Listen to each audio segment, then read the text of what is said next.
boss mga master, mga idol. So dito na naman tayo sa so ngayon lang ulit natin na balikan itong makina na troubleshoot natin na nakaraan.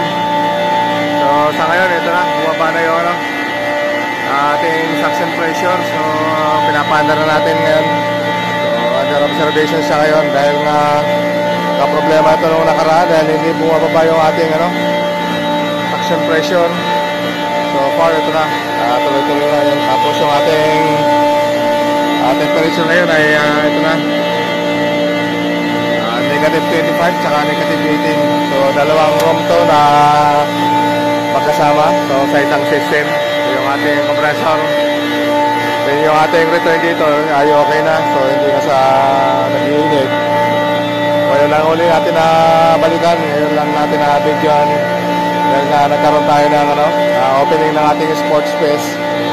So ngayon natin ito na troubleshoot. So ngayon lang ulit natin na videoan. So ayan, okay na yung ating mga makina. Tuloy-tuloy na yung under na ating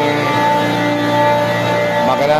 So yung ating level ng ating refrigerant ay okay na, balik na siya.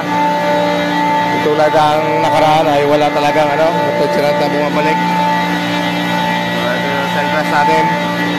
So far okay na yung ating system. So sana nga magtuloy-tuloy na yung yung under at hindi na magkaroon ng problema yung ating mga so yan yung ating mga liquid solenoid tsaka yung ating controller ng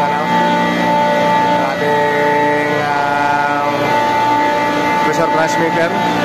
So active naman. So ayan, i-update ko lang kayo sa sa system na to. Na-vlog kasi natin ito nung nakaraan. So ngayon okay na. So tuloy-tuloy na yung ating operation. So ayan, magandang araw.